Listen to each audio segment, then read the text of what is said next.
তথাকথিত কোনো এক দল বলছে তাদের মার্কায় ভোট দেওয়া নাকি সবার ইমানি দায়িত্ব। নওজুবিল্লাহ, এ কথায় ইমান নষ্ট হয়ে যাবে। কারণ আপনারা যে ভোটাভুটির যে পদ্ধতিটা, এটা পশ্চিমা পদ্ধতি না, এটা তো কোরআন সুন্নাহ কর্তৃক সমর্থিত পদ্ধতি না।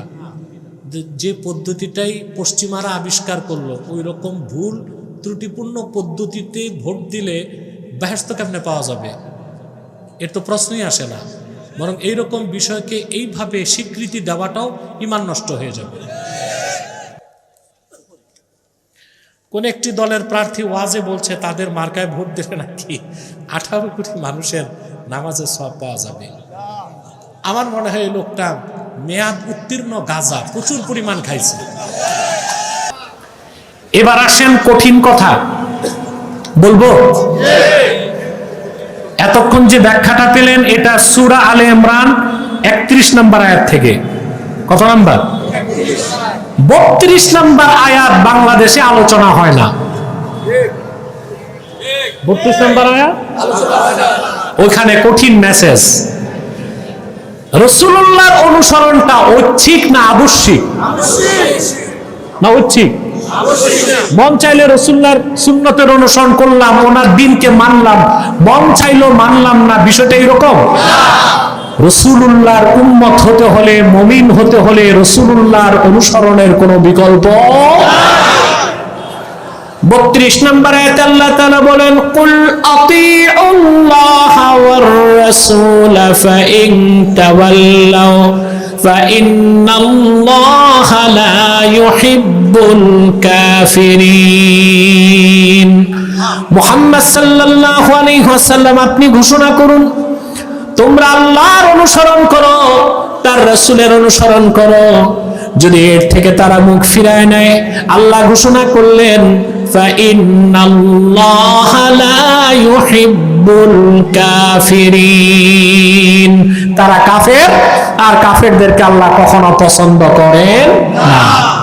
রাসূল করিম সাল্লাল্লাহু আলাইহি ওয়াসাল্লাম ১৫০০ বছর আগে যে দ্বীন এনেছেন, এই দ্বীন ইসলামের বাইরে যে ওনার সুন্নতকে বাদ দিয়ে নাজাত বা সফলতার, মুক্তির বা জান্নাতে যাবার বা আল্লাহকে পাওয়ার কোনো ব্যবস্থা নাই। রাসূলুল্লাহর একটা সিদ্ধান্তকে যে মানবে না, সে মুসলমান হতে পারবে না? পারবে না। আমি এই ব্যাপারে একটা হাদিস আপনাদের শোনাচ্ছি। হাদিসটি ইমাম সুয়ুতী দুরুল মানসুরে এনেছেন, হাদিসটি ইমাম শাওকানি তাফসীর ফাথুল কাদিরে এনেছেন, হাদিসটি ইবনে তাইমিয়া আস-সারিমুল মাসলুল কিতাবে এনেছেন, হাদিসটি ইবনে কাসির তাফসীর ইবনে কাসিরে এনেছেন। অসংখ্য কিতাবে হাদিসটি এসেছে। মদিনাতুল মুনাওয়ারাতে দুই ব্যক্তির মধ্যে ঝগড়া হলো। দুই ব্যক্তি রাসূলুল্লাহর কাছে উপস্থিত হয়েছে। কথা বুঝতেছেন? বিচার রাসূলুল্লাহ সাল্লাল্লাহু আলাইহি ওয়াসাল্লাম করে দিলেন। যে রায় পায় নাই সে খুশি হয় নাই। সে বলল, রুদ্দানা ইলা ওমর, আয় আল্লাহর রাসূল সাল্লাল্লাহু আলাইহি ওয়াসাল্লাম, আমাদেরকে আপনি ওমরের কাছে ফিরিয়ে দেন, বিচারটা ওমর করুক। আল্লাহর হাবিব সাল্লাল্লাহু আলাইহি ওয়াসাল্লাম পৃথিবীর মানুষকে যে ইনসাফ শিক্ষা দিয়েছেন, অন্য কোন আইনে, মতবাদে, ধর্মে এইরকম ইনসাফ খুঁজে পাওয়া যাবে না। পশ্চিমাদের কাছে ইনসাফ আছে? আপনারা দেখছেন মধ্যযুগের কায়দায় প্রেসিডেন্ট ট্রাম্প আরেকটা স্বাধীন দেশের প্রেসিডেন্টকে ছিনতাই করে তার দেশে নিয়ে আসছে। এটা কি সভ্য মানুষের কাজ? ভেনেজুয়েলা একটা স্বাধীন দেশ, ঠিক না? রাতের অন্ধকারে এই দেশের প্রেসিডেন্টকে সে তার ডেল্টা ফোর্স স্পেশাল বাহিনী দিয়ে রাতের অন্ধকারে ওই প্রেসিডেন্টকে তার বউ সহ হাইজ্যাক করে নিয়ে আসছে। এটা কি আইনের শাসন? এটাই পশ্চিমাদের গণতন্ত্র, এটাই পশ্চিমাদের সভ্যতা। আমার দেশের অনেকে ইসলামী সভ্যতা বিশ্বাস করে না, পশ্চিমাদের সভ্যতা আমদানি করতে চায় বাংলাদেশে। পশ্চিমাদের সভ্যতায় চুরি, চামারি, টাউটারি, অসভ্যতা, বেহায়াপনা, মিথ্যা প্রবঞ্চনা, লাঞ্ছনার ধোঁকা ছাড়া কিছু নাই। আছে? আইনের শাসন আর ইনসাফ শিক্ষা দিয়েছেন আল্লাহ, তার রাসূল শিক্ষা দিয়েছে কোরআন। বলেন সুবহানাল্লাহ। আল্লাহর হাবিব বলেন, যাও ইনতালিকা ইলা ওমর, যাও ওমরের কাছে যাও। দুজনই হযরত ওমরের কাছে এসে উপস্থিত হয়ে গেছে। কথা খেয়াল করতেছেন? তো যিনি রায় পাইছেন তিনি হযরত ওমরকে বলতেছেন, ওমর, আল্লাহ রসুল তো একবার বিচারটা করেছেন, দ্বিতীয় বিচার করার অধিকার তোমার আছে? হযরত ওমর জিজ্ঞেস করলেন পাশের লোককে, আল আমরু হাকাযা, বিষয়টা কি এরকমই? বলল, হ্যাঁ, রাসূলুল্লাহ সাল্লাল্লাহু আলাইহি ওয়াসাল্লাম তো রাহমাতুল লিল আলামিন, উনি বিচার করেছেন, কিন্তু আমার মনে হয় রায়টা আমি পাবো। হাদিস সাক্ষ্য দেয়, হযরত ওমর বললেন, আনতুমা মাকানাকুমা হাত্তা আরজিয়া ইলাইকুমা, যেখানে আছো অমনি দাঁড়ায় থাকো, আমি ফিরে আসার আগ পর্যন্ত এখান থেকে নড়বা না। হাদিস সাক্ষ্য দেয়, ফাখারাজা উমারু মুস্তামিলান আলা সাইফিহি, হযরত ওমর বেরিয়ে আসলেন হাতে নাঙ্গা তরবারি, আর বললেন, শোনো, আল্লাহর হাবিব মুহাম্মদ সাল্লাল্লাহু আলাইহি ওয়াসাল্লামের রায় সিদ্ধান্তকে যে মানতে পারে না, আল্লাহর আকাশের নিচে বেঁচে থাকার অধিকার তার নয়। তরবারির এক আঘাতে সেই নামধারী মুসলিম মুনাফিকের গর্দান কেটে দিচ্ছে। পাশের লোক দিছে এক দৌড়, পাশের লোক, তার বিচার এটা হয়েছে আমারটা যেন কি হয়। কম্পিত অবস্থায় লোকটি মসজিদ নববীতে আল্লাহর হাবিবের কাছে আসলেন, বললেন, ইয়া রাসূলুল্লাহ, ইয়া হাবিবাল্লাহ, বিচারের জন্য ওমরের কাছে পাঠিয়েছেন। ওমর তো পাশের লোকটারে কল্লা কেটে দিছে। আল্লাহর হাবিব তখন বললেন, মা জানান্তু আন্না উমর ইয়াজতারিউ আলা কাতলে মুমিন, আমি ধারণাও করতে পারি নাই ওমর কোন একজন মুমিন মুসলমানকে হত্যা করতে পারে। এই কথা শুনে হযরত ওমরের মনটা বেজার হয়ে গেল, মুখটা কালো হয়ে গেল। তিনি চিন্তায় পড়ে গেলেন, সত্যি কি আমি কোন মুমিনকে মেরে ফেললাম নাকি? হাদিস সাক্ষ্য দেয়, হযরত ওমরের সিদ্ধান্তের পক্ষে আল্লাহ 21টা আয়াত নাজিল করেছেন। সুবহানাল্লাহ কইবেন না? কতটা? এই জন্য হযরত ওমরকে বলা হয় মুহাদ্দাস, মুহাদ্দিস না। রাসূলুল্লাহ সাল্লাল্লাহু আলাইহি ওয়াসাল্লাম বলেছেন, ও মুহাদ্দাসু উম্মতি ওমর ইবনুল খাত্তাব, আমার উম্মতের মুহাদ্দিস হচ্ছে ওমর ইবনুল খাত্তাব। মুহাদ্দিস না, মুহাদ্দিস যিনি হাদিস রওয়ায়াত করেন, মুহাদ্দিস যার মতের পক্ষে ওহী নাজিল হয়। সুবহানাল্লাহ। হযরত ওমরের পক্ষে কয়টা আয়াত নাজিল হয়েছে? হযরত ওমর চিন্তায়, আপনার কষ্ট হচ্ছে ভাই? শুনতেছেন? বিষয়টা বুঝতেছেন? হযরত ওমর চিন্তায় পড়ে গেলেন, তাহলে আমি কি কোনো মুসলমানকে মেরে ফেললাম? আল্লাহ কোরআনের আয়াত নাজিল করে দিলেন ওমরের পক্ষে। আল্লাহু আকবার। আল্লাহ ডাক দিয়ে বললেন, ফালা ওয়া রাব্বিকা লা ইউমিনুনা হাত্তা ইউহাক্কিমুকা ফীমা শাজারা বাইনাহুম ثم لا يجدوا في أنفسهم حرجا مما قضيت ويسلموا تسليما। কোরআনের আয়াত নাজিল করে আল্লাহ বললেন, মুহাম্মদ সাল্লাল্লাহু আলাইহি ওয়াসাল্লাম, আপনার রবের কসম, আপনার সাহাবীগণ যতক্ষণ পর্যন্ত তাদের সৃষ্ট বিরোধের ক্ষেত্রে আপনার সিদ্ধান্তকে বিনা প্রশ্নে খুশি মনে মেনে না নিবে, আমি আল্লাহ কসম করে বলি তারা মুসলমান হতে পারে না। যে লোকটা আপনার রায় মানে নাই সে তো মুসলিম নয়, কাফের। ওমর কোন মুসলমানকে হত্যা করে নাই, কাফেরকেই হত্যা করেছে। তাহলে জানতে চাই রাসূলুল্লাহর অনুসরণটা কি ঐচ্ছিক না আবশ্যিক? যদি আপনি মুসলিম হতে চান, আল্লাহর আখিরি নবী নূর নবীজি আমার মুহাম্মদ মুস্তাফা সাল্লাল্লাহু আলাইহি ওয়াসাল্লাম 1500 বছর আগে যে দ্বীন এনেছেন সেই পরিপূর্ণ দ্বীনকে বিশ্বাস করে দ্বীনের তাবেদারি করতে হবে, রাসূলুল্লাহ রেখে যাওয়া সুন্নতের অনুসরণ করতে হবে। এরই নাম ইত্তেবায়ে রাসূল। রাসূলুল্লাহর ইত্তেবা অনুসরণকে আল্লাহ আবশ্যক করে দিয়েছেন। মুসলিম হতে হলে রাসূলুল্লাহর দ্বীনকে মানতে হবে, ওনার সুন্নতের অনুসরণ করতেই হবে। ঠিক কিনা বলেন? এই ক্ষেত্রে আল্লাহর হাবিব মুহাম্মদ সাল্লাল্লাহু আলাইহি ওয়াসাল্লাম 1500 বছর আগে যে দ্বীন ইসলাম এনেছেন সেই দ্বীনের বাইরে, রাসূলুল্লাহ রেখে যাওয়া সুন্নাহর বাইরে, আদর্শের বাইরে মুসলমান ব্যক্তি জীবন, সমাজ জীবন, রাষ্ট্র জীবন, শিক্ষা জীবন, সাংস্কৃতিক জীবন, রাজনৈতিক জীবন, আইন আদালত, যুদ্ধ, শিক্ষা, সংস্কৃতি, পোশাক আশাক, ইবাদত বন্দেগী জীবনের কোন ক্ষেত্রে অন্য কোন ধর্ম, কোন মতবাদ, কোন আদর্শকে গ্রহণ করতে পারে না।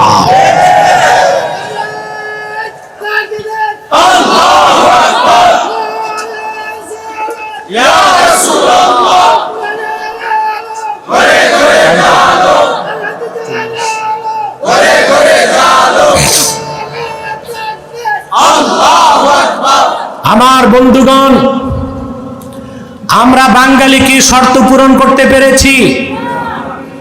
আমরা কি শরিয়া পদ্ধতির আইন নিতে পেরেছি?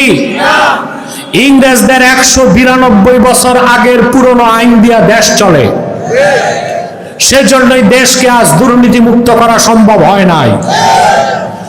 শরীয়তকে বাদ দিয়া, ইসলামী রাষ্ট্র ব্যবস্থা বাদ দিয়া, কোরআন সুন্নাহর আইনকে বাদ দিয়া হাজারো সংস্কারের মাধ্যমে বাংলাদেশকে ঠিক করা সম্ভব হবে না। হবে? কিছু পেয়েছেন? আশাও করতে পারেন না। আপনাকে ফিরে আসতে হবে ইসলামের দিকে, রাসূলুল্লাহর সুন্নাহের দিকে। এর বাইরে আপনি সমাজ ও রাষ্ট্রে, পরকালীন জীবনে, ইহকালীন জীবনে কল্যাণ, সফলতা, মুক্তি, সুখ, সমৃদ্ধি, নিরাপত্তার কোনো আশা করতে পারেন না। অন্য কোনো ধর্ম থেকে কিছু নেওয়া যাবে? কথা বলে না। এখন একটা প্রশ্ন নাস্তিকরা করতে পারে, আমি বলবো। নাস্তিকদের খপ্পরে আবার কিছু মৌলবীও পড়ে গেছে। বাংলাদেশে এখন বক্তার অভাব নাই। বক্তা, তক্তা, প্রবক্তা, মোটিভেশনাল স্পিচার,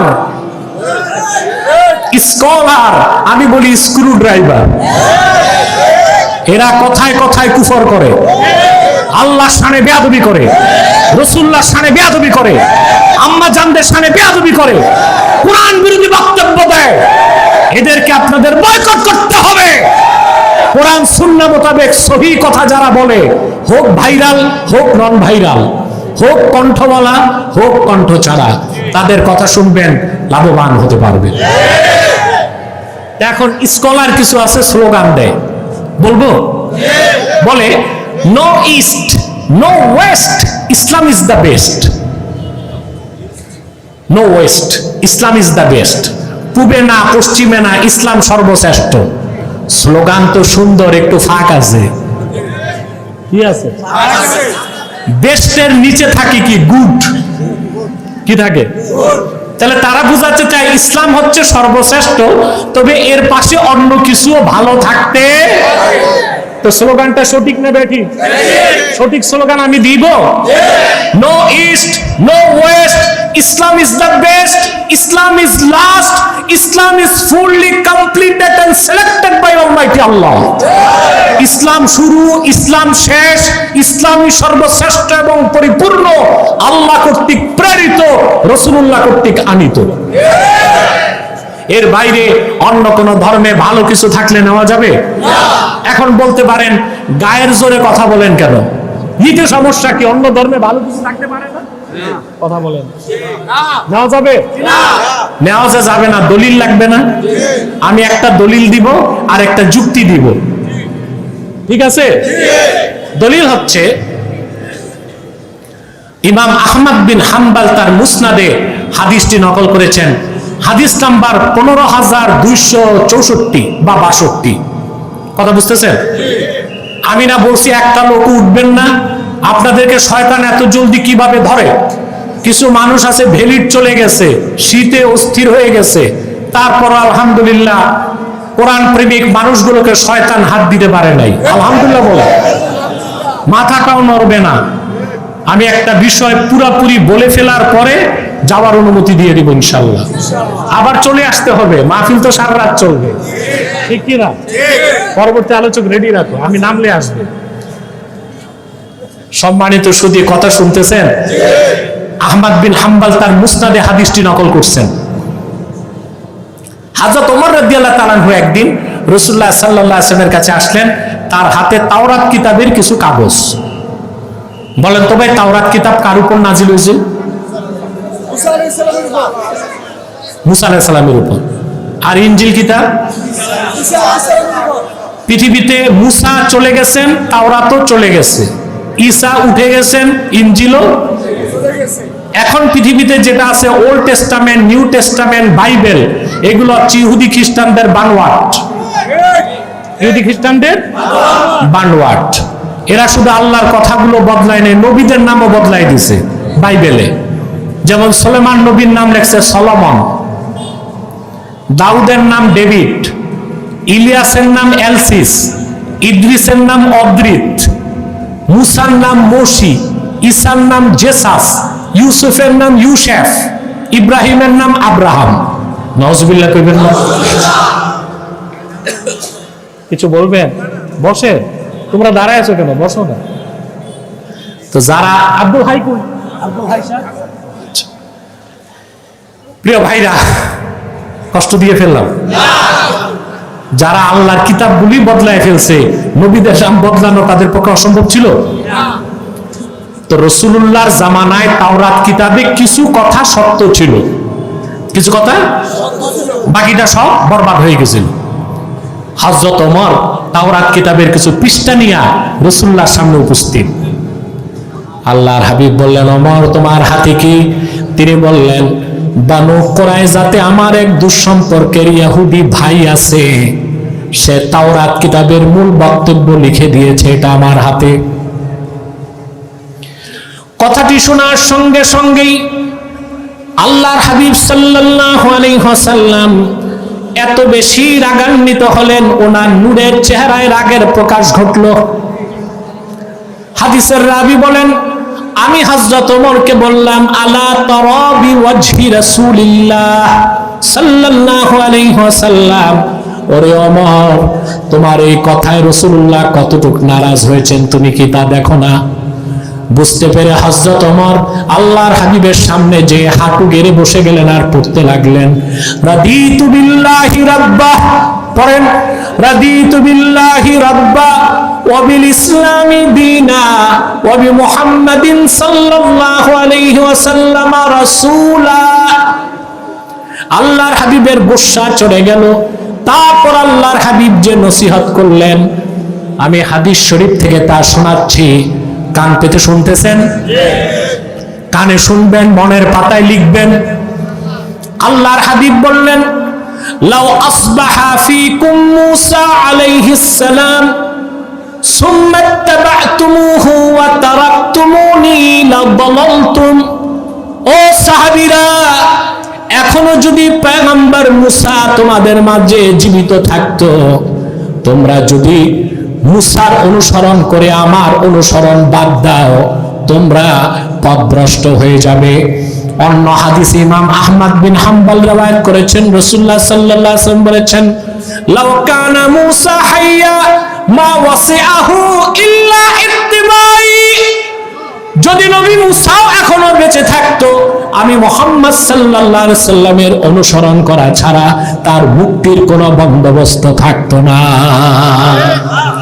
তাহলে যদি ইসলামের বাইরে, রাসূলুল্লাহর সুন্নাহের বাইরে অন্য ধর্মের ভালো কিছু নেওয়ার তো প্রশ্নই আসে না।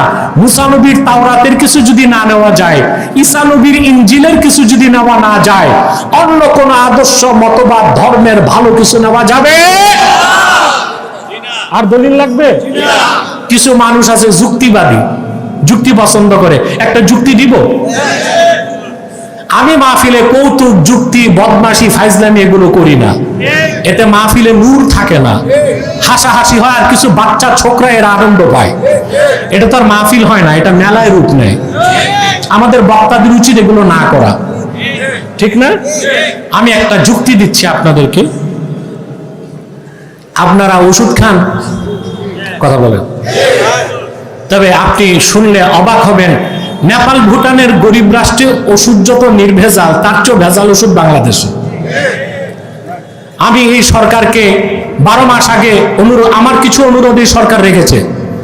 আমি আজ থেকে 15 মাস আগে সরকারকে বলেছিলাম লালমনিরহাটে একটা এয়ার বেস করতে। সরকার সেটা করতেছে আলহামদুলিল্লাহ।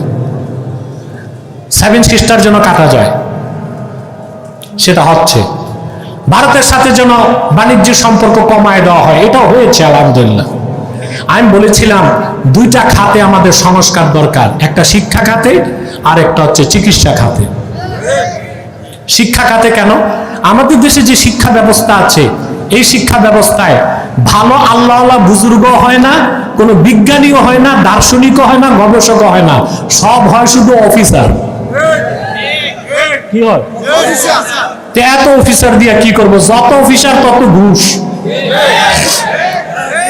যত অফিসার। ঢাকা বিশ্ববিদ্যালয় প্রতিষ্ঠিত হয়েছে 1921 সালে। 100 বছর পার হয়ে গেছে, একজন বিজ্ঞানী তারা দিছে আমাদের? উন্নত বিশ্বে নৌকা থেকে শুরু, এখন তারা সাবমেরিন বানিয়েছে, আর আমরা বাঙালি নৌকাতে শ্যালো মেশিন ফিট করে ট্রলারে ডুব দিছি। আমাদের দেশের জাতীয় বাহন কোনটাকে বলা যায়? রিক্সা। জাতীয় বাহন না, এরকম কোন সিগনিফিকেশন নাই যে কোনটা জাতীয় বাহন। বলি যদি জাতীয় বাহন কি হবে, রিক্সাকে বলতে হয়। এই রিক্সা পৃথিবীর কোন দেশ থেকে আমদানি হয়েছে জানেন? বলেন তো একদম। জাপান। জাপান জাপান রিক্সা বানালো, আমরা এই রিক্সাকে আপন করে নিলাম।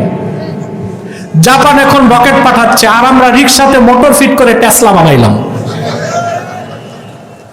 তা আমরা এমন এক শিক্ষা ব্যবস্থা পেয়েছি যেখানে না আল্লাহওয়ালা বুজুর্গ লোক হয়, না ভালো বিজ্ঞানী দার্শনিক হয়, সব হয় অফিসার ঘুষ খাওয়ার জন্য।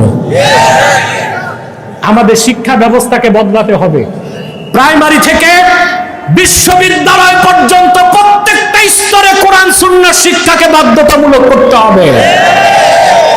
সাথে বিজ্ঞান, ভূগোল, ইতিহাস, প্রযুক্তি, artificial intelligence, robotic science, computer science, physics, chemistry, zoology, botany, cosmology সব থাকবে। এই শিক্ষায় শিক্ষিত হলে একজন নাগরিক হবে যোগ্য মুসলিম, আরেকদিকে হবে যোগ্য বিজ্ঞানী, দার্শনিক, কবি, প্রযুক্তিবিদ, এসপি, ডিসি, সচিব, আমলা, কামলা, ঠিক কিনা বলে? তা আমাদের শিক্ষা ব্যবস্থা বদলানো দরকার কিনা? আর একটা সংস্কার দরকার, আমি সরকারকে আগে বলেছি, আজও বলছি, চিকিৎসা খাতে। কোথায়? দেশে 1-2টা হসপিটাল আছে, তাও বিশ্বমানের ট্রিটমেন্ট নাই। এখানে ট্রিটমেন্ট করতে গেলে বাড়িঘর বিক্রি করতে হয়। আর যত হসপিটাল দেখেন, আমার মনে হয় সারা বাংলাদেশে এত ক্লিনিক আর হসপিটাল নাই কুমিল্লাতে যত ক্লিনিক আর হসপিটাল। এ এক ধান্দার ব্যবসা। হসপিটাল একটা দিলেই হইল। আপনি জানেন এমআরআই মেশিনের দাম কত? একটা সিমেন্ট কোম্পানি জার্মানের এমআরআই মেশিনের দাম 22 কোটি টাকা। আপনি যে হসপিটালে যাচ্ছেন পুরাটার দাম নেই 2 কোটি। কথা বলেন, এখানে আপনি কি ট্রিটমেন্ট পাবেন? এটা দেখার দায়িত্ব সরকারের, এটা দেখে না। সিভিল সার্জনের দায়িত্ব, সে ঘুষ খায় সব ছাড়পত্র দিয়ে দেয়। তো বলছিলাম আমাদের চিকিৎসা খাতকে ঠিক করতে হবে। সেজন্য কি দরকার? ভালো ডাক্তার, ভালো হসপিটাল, আর সবচেয়ে বেশি দরকার নির্ভেজাল ঔষধ। আমাদের ওষুধগুলো ভেজাল, এগুলো তো র ম্যাটেরিয়াল কম, আটা ময়দা বেশি, আর জিঞ্জিরায় যে ইনজেকশন হয় সব ডাবের পানি। তো যে কথা বলছিলাম, যুক্তি দিচ্ছি, একটা যুক্তি। ক্যান্সারের কেমোথেরাপি সবচেয়ে বেশি দাম। এটা যদি বিদেশেরটা কিনেন 1 শিশির দাম 1 লাখ টাকা। এখন আপনি 1 শিশি কেমোথেরাপি কিনছেন, ওখানে তারিখ লাগবে না? কথা বলেন। তারিখ দেওয়া আছে 2026 জানুয়ারি 8 তারিখ রাত 12টা পর্যন্ত টাইম। 2026 8ই জানুয়ারি রাত 1টায় এই শিশির দাম কত?